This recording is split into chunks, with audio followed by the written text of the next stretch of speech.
very large international community. It's one of the most diverse cities in the world.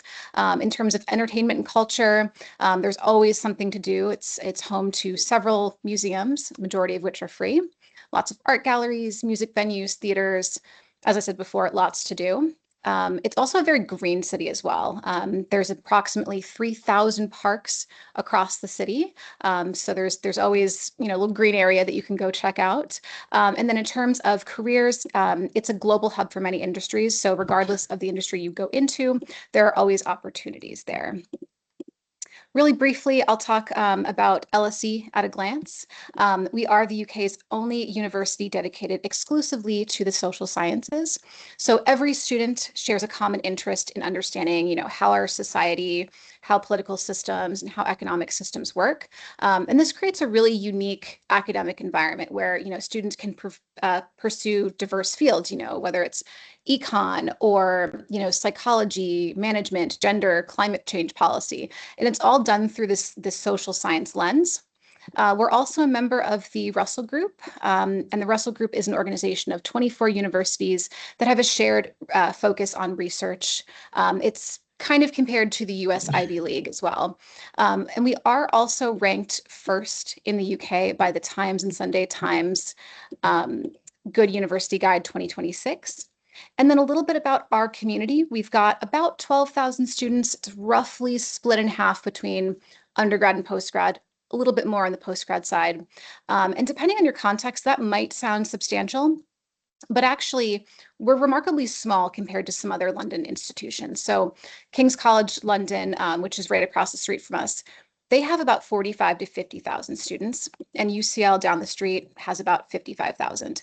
So compared to those schools, we are a lot smaller. And I think that that's one of our greatest strengths as well. So we have this sort of atmosphere that feels, like a close-knit community, more so than like a large kind of anonymous institution. And we do have a pretty small campus. I think it's pretty unique for a city campus as well. Once you get onto campus, you feel like you're kind of in this little bubble and you can walk from one end to the other in about 5 minutes. So I think that also kind of helps to create this sort of community feel. The other piece is that LSE is a very diverse and international place, and I think that's also one of our biggest strengths as well. So about 70% of the student body is international. It's actually even higher at the PG level. It's closer to 80 to 85%, which makes us one of the most globally diverse universities in the entire world. So our students come from, 150 different countries. They bring their unique perspectives, their experiences, their cultural backgrounds to every discussion, every debate. More than 100 languages are spoken on campus.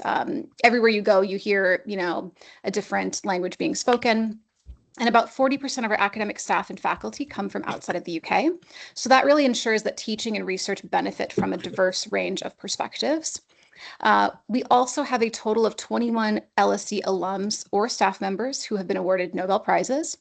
And lastly, we are a member institution of the University of London. This is a group of 17 member institutions. And basically, this membership provides our students with access to an extensive range of, facilities, resources, services across the city. This includes, libraries, sports facilities, and academic programs. So basically, you'd get to benefit from our specialized focus as well as the breadth of opportunities available from this larger network. And these connections provide, mentorship opportunities, professional advancement, lifelong friendships, things like that. But instead of just hearing from me talk about this, I do also want you to be able to hear from somebody who's actively living that. So at this time, I will turn things over to one of our current students, Margaret. She is a current Master of Public Administration in Data Science for Public Policy candidate. So I'll just give her a couple of minutes to share her experience. And if you have questions specifically for her, you can ask it once she is finished. Thanks, Grace. Like Grace and Michael said, I'm current first year in a 2-year program at LSE, and I am a Marshall Scholar. And I would say kind of what drew me to studying in the UK is the specificity of the degrees that I'm able to study here. And data science for public policy just doesn't exactly exist the way in the US that it does over here. In the US, there's a lot of quantitative policy analysis, which just isn't exactly the same thing. So it really fit my interests. And I think you'll find when comparing the UK versus the US grad school opportunities, the degrees over here tend to be much more specific and focused. And what really drew me to like LSE specifically is just the interdisciplinary nature of it all. I have professors who come from different departments but teach my course. So my degree is hosted by the School of Public Policy, but I took macro and microeconomics. Those professors were from the Department of Economics. So LSE really makes sure that you have professors who are subject matter experts and then also have expertise in the area. So most of my professors have worked in the policy side of government, making policy and being policy advisors, which is a really interesting take on, the public sector and all of that. And then, like Grace mentioned, it is such an international university. My cohort is 28 people, but we are from 17 different countries. And that is just an incredible experience to get to know people from all over the world and have their insights and their shared life experiences with me, which are so different coming from the US and being educated entirely in the US. Going to a university that was not very international has been such an amazing experience.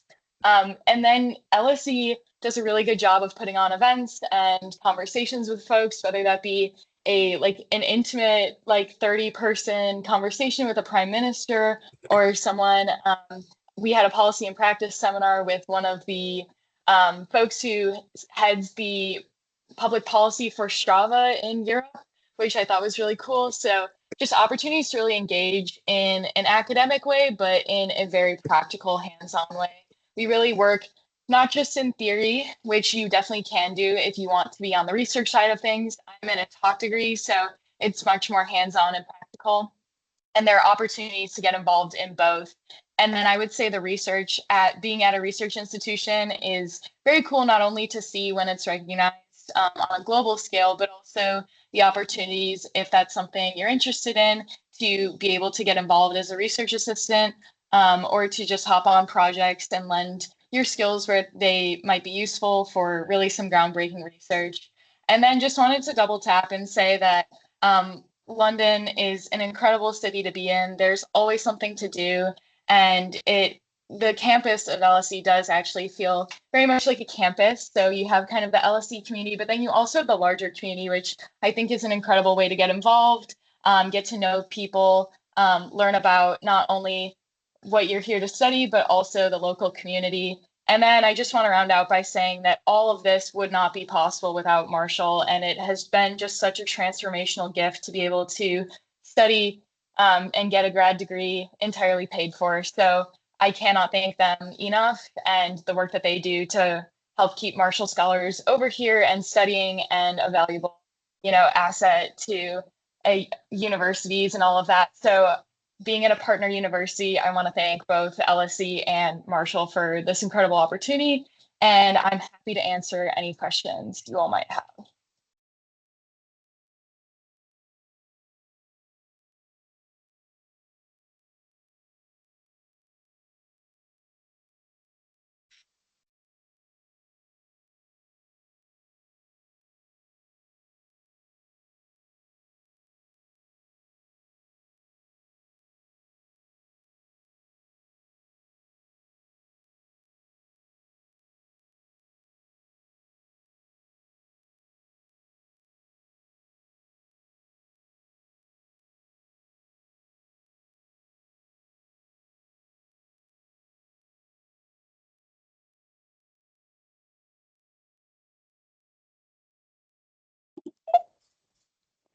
Great. Well, it seems like there aren't any questions, unless was somebody unmuting themselves? I think that was just me essentially wanting to say the same thing. So I think Okay. we're ready to move on. But thank you very much, Margaret. That was a fantastic presentation. Great. Thank you, Margaret. All right. So now that Margaret's kind of given you a sense of the LSE experience, we can talk a little bit about kind of the academic framework, and we can start with sort of our teaching departments. So as you can see on the screen here, this is a list of all of our teaching departments. The ones in yellow are just at the graduate level. We do offer over 160 MSc degrees, diplomas, top master's programs, and extensive research opportunities. So there are a lot of different options. I know sometimes I meet prospective students who, because of the name, they think, oh, like we just do econ and poli-sci. But as you can see, we of course do so many other things. So with this breadth of choice, what I recommend is when you are looking at the website, when you're trying to find, what program might be best for you, you can start by searching, subjects or topics that genuinely excite you, rather than just trying to like poke through every program within a particular department. That being said, one of the things that we do on our website is we have a program page for every program. And what might be helpful is if you start with one program and you scroll to the bottom and you go to the related programs section, and you look at some of those ones as well. Sometimes a student might be, I'll use econ as an example. They might say, oh, I'm interested in econ, or I studied econ in undergrad. I'm just going to apply for, just the straight econ degree. But maybe there's a different degree that's kind of adjacent to that might be a better fit. So definitely worth kind of exploring that. I do also get questions sometimes about, what is the difference between, this program and this one? And sometimes it's really just a difference of like one class, right? So some of the programs are quite similar. So it's definitely useful to kind of look through like the class list for whatever program you're looking at. That will give you a better sense of what's going to be a best fit for you. So next, what I will talk about is our program structure. So the vast majority of our top master's programs are going to be 1 year. I know Margaret's was a 2-year degree program, but most of ours are going to be 1 year, and they typically run like September to September. And typically the way that it works is the teaching is primarily going to take place in the autumn and the winter terms. So typically that's, like I'd say like September to right before the holiday break in December, and then picking back up in January until around the spring break time, which is about April. So then after that, the spring term is going to focus on, a week of teaching and revision, then exam preparation, and then dissertation writing. There are a few programs, econ, finance, management that do require like a pre-sessional introductory course, but all of that would be listed on the program page of the website. And essentially, what you can kind of expect for the top courses is that, again, this is going to depend on the department and the program. You can expect 3 to 8 hours of lectures weekly. And that's, the size of that is going to depend on the program as well. Some of them might be, a couple hundred people. And then you'd also have your smaller kind of like breakout seminar classes that are capped at around 15 students. But there is also a lot of independent study required. And, that would include, reading, researching, exploring different aspects of your course. So that is something to kind of keep in mind. And then there are, assessments. Some courses are, going to have just the exam. Others are going to include essays and assignments throughout the year. And then there is going to be that dissertation at the end for a lot of the programs. And again, that's going to depend on the program and the department. Could be between 8,000 and 15,000 words. But you'll kind of, receive support on that, from your professors as well. And then in terms of our PhD programs, these students are going to manage their own research with the supervision and guidance of a professor. And they're also going to be completing some taught courses as well. So typically that's going to be in year 1, sometimes in year 2 or 3. That might include, methodology courses, skills training, specific subject-specific courses as well. And then you'll have the opportunity to participate in workshops, present your work, undergo kind of progress reviews as well. And then typically there's some kind of traditional thesis with that as well. So about 60,000 words for an MPhil, 100,000 for a PhD. And there's more information on what specific programs are requiring on the website as well. And then in terms of our entry requirements, this slide should give you kind of a basic idea of what we're sort of looking for here. Some programs are going to require, certain tests like the GRE or the GMAT. As I said before, you always want to check the program page for whatever program you're applying for, because that it's really going to depend on that program. And then in terms of the timeline, applications typically are going to open in October, the year before you intend to start. The MSc programs do operate on a rolling deadline, and they do close once they're filled. I always suggest applying by like the end of December, early January, particularly for our more competitive courses. You can certainly apply later for certain other ones, but it's going to depend on the year. Like I'm not going to know if a course is going to close until it's closed, basically. So I do tell people to kind of, do it earlier if they can. And also to keep in mind the funding deadlines as well. So if that ends up being something that you end up needing, if you end up applying and that's something that you end up needing, that's something to kind of keep in mind as well. And then, of course, the PhD programs typically have their own deadlines, and those, again, can be found on the program pages. You can apply directly to us. There is an application fee, but there are fee waivers available if that cost would cause financial difficulties. And then you can also use one application for up to 2 programs. It could be 2 master's programs, 2 PhDs, or even a master's and a PhD program. I always just say, if you're going to do that, make sure to kind of submit 2 separate academic statements of purpose, just so that you can be very, very specific. And then I'll talk a little bit about accommodations as well. So each year we do allocate accommodation to over 4,000 students. We do offer housing for postgraduate students, although it is not guaranteed. There are options to live in the LSE halls. All of those are, I guess they're technically off campus because our campus is quite small. The campus kind of includes the academic buildings. The closest LSE housing is about an 8-minute walk, so kind of spread out throughout the city, but that is an option for students. Other options include the University of London intercollegiate residences or private accommodations as well. I think that living in the halls, that can be a really great opportunity to meet people outside of your program. And there's also just different preferences and, different things for different preferences or needs or budgets. So you could live really close to certain London landmarks and have that be sort of a great value. And the rates, of course, are going to vary depending on the accommodation. There are also different contract terms, I should say. So I always tell people to make sure that they're looking at that when they are booking. But in terms of the type of accommodation that we offer, we do have, single accommodations, shared ensuite studio. There are catered or self-catered accommodations as well. Again, all of that is going to be factored into the cost. As long as there is availability, you will be able to book. But as I said before, graduate students, we don't guarantee housing. So again, the sooner you end up applying, the more options you will end up having in terms of housing.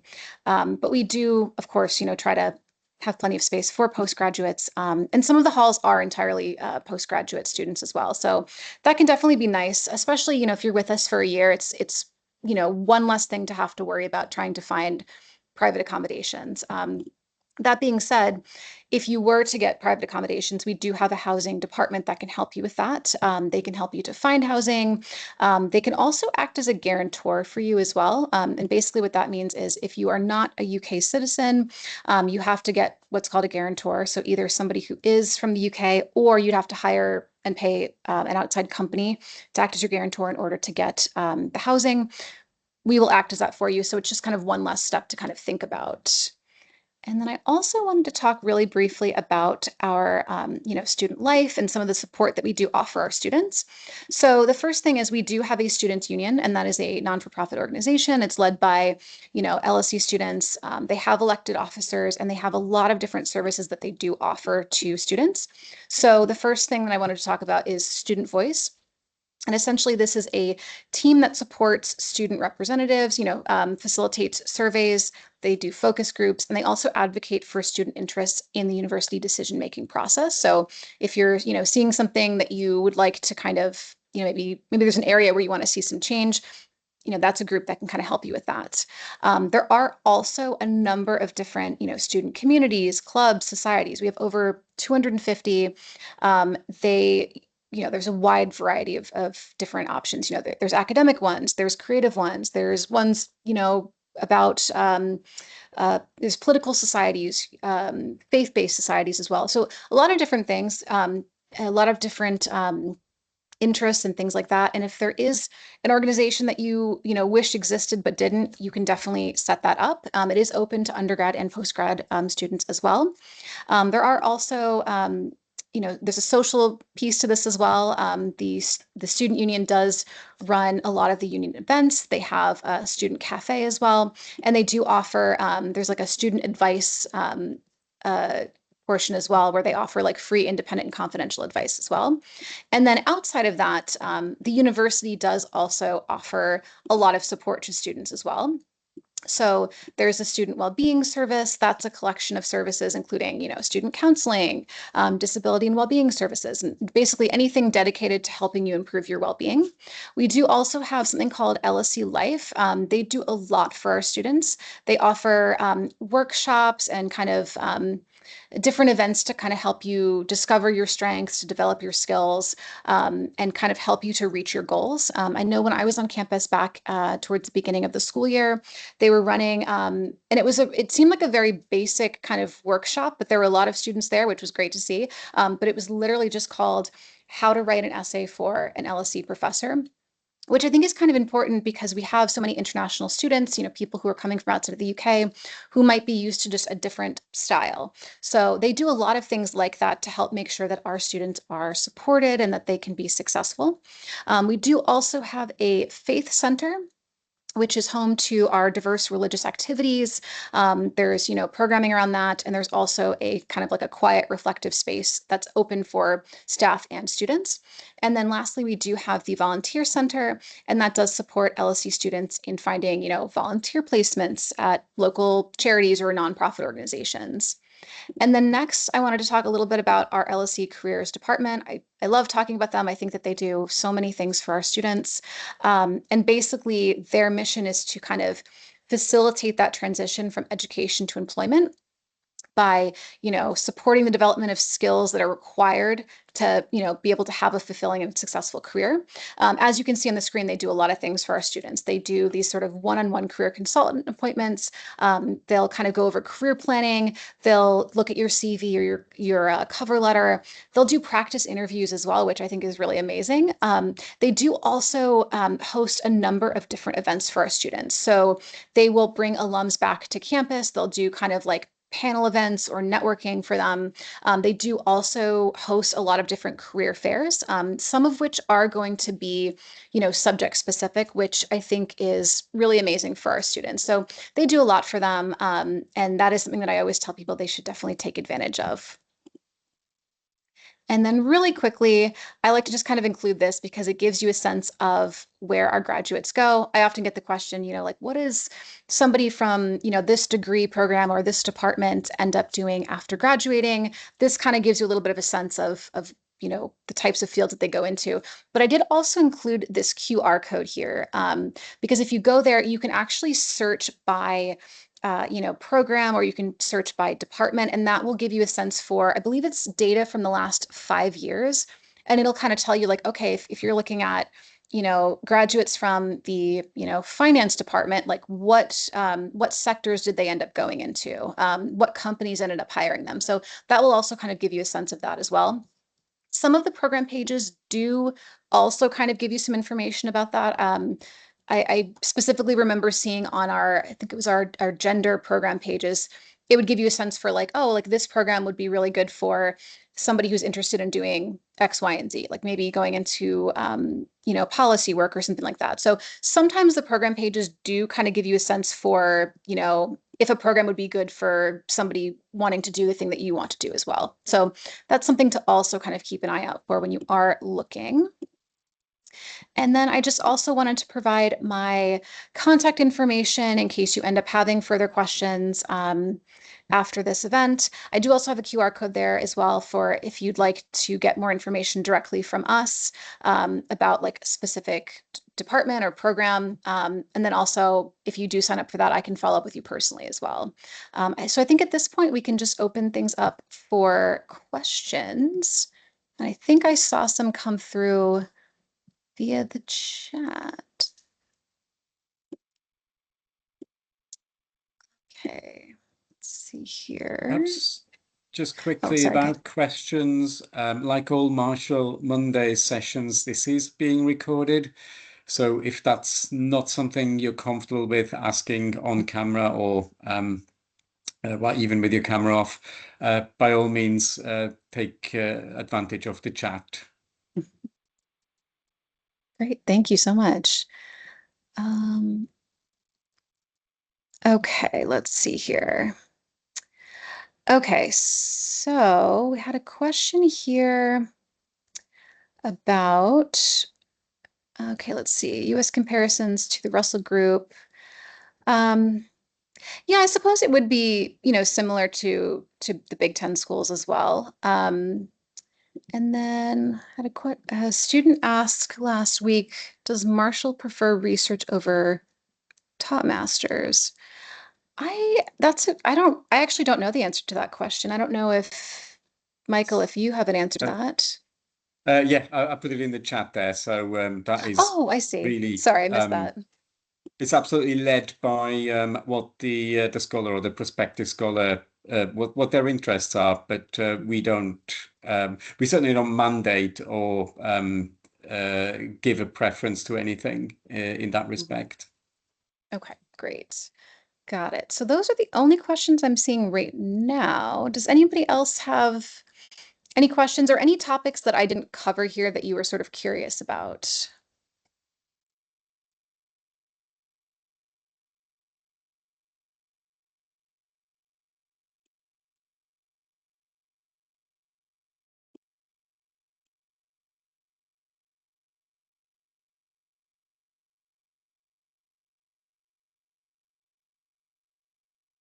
Uh, Karsten, it looks like you've got your hand raised. Yeah. So I just always ask this question on the Marshall Sure. Mondays. So, given that a lot of the Marshall applicants might also be interested in applying to the Rhodes Scholarship, it sometimes comes with the questions like, what is your preference? What is really like, why do you want to apply for a Marshall when you're also thinking about Oxford? And so what is one area, I always ask is, what is one area or one reason that someone should apply to LSE over any other place in the UK? What's one area where you say, look no further than LSE?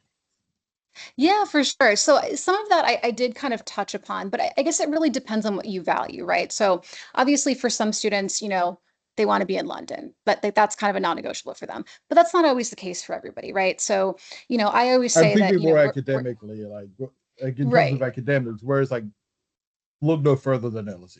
Right? For sure. Yes. Yes. No, and I appreciate that follow-up. Yeah. So I think the fact that, we are so focused on the social sciences and, it kind of, regardless of the subject that you are studying, you're all kind of looking at it through that kind of same lens. And then additionally, I think it's going to depend on the subject that you are interested in applying for, right? So if you're looking for, like a gender program, for example, I think, we would be a really, really great place to go to because, we have one of the top gender departments in Europe. Same with, geography, for example. I think we were ranked number 2 globally for that. So I would say it really depends on the program you're looking for. But I think that sort of focus on and social sciences is a big reason as well. And then even outside of the strictly academic piece, I think the fact that we are so international, that really seeps into every aspect of, student life, right? And I think it does actually seep into the classroom as well, given the fact that, and I think our student actually kind of mentioned that she had classmates from all over the world. You're bringing all these different perspectives and values and ideas to the classroom. And I think that really does kind of enrich the educational experience of everybody involved. Thank you.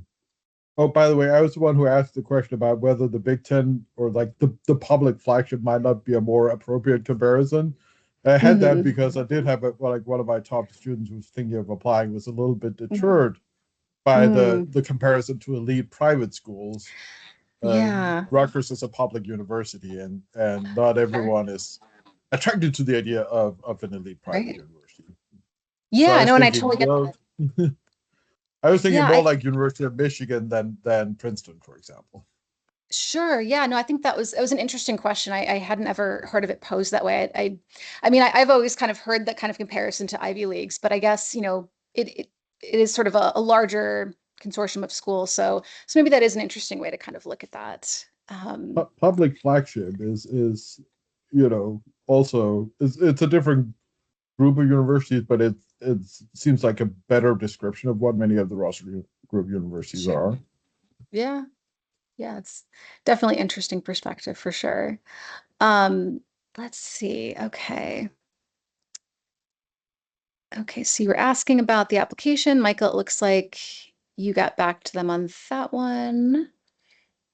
Okay. Any other questions? You can put it in the chat, or you can just put yourself on camera and ask it.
I see a comment in here about our gender department. I'm happy to drop some information in the chat if there is interest in that.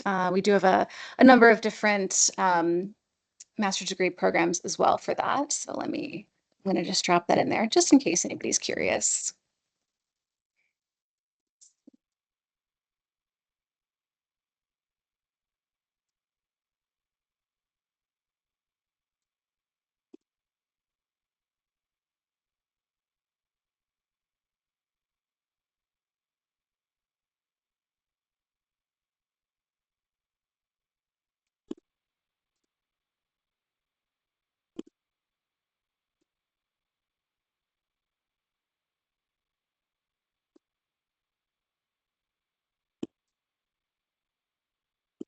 All right. Any other topics that we didn't end up covering that anyone was curious about?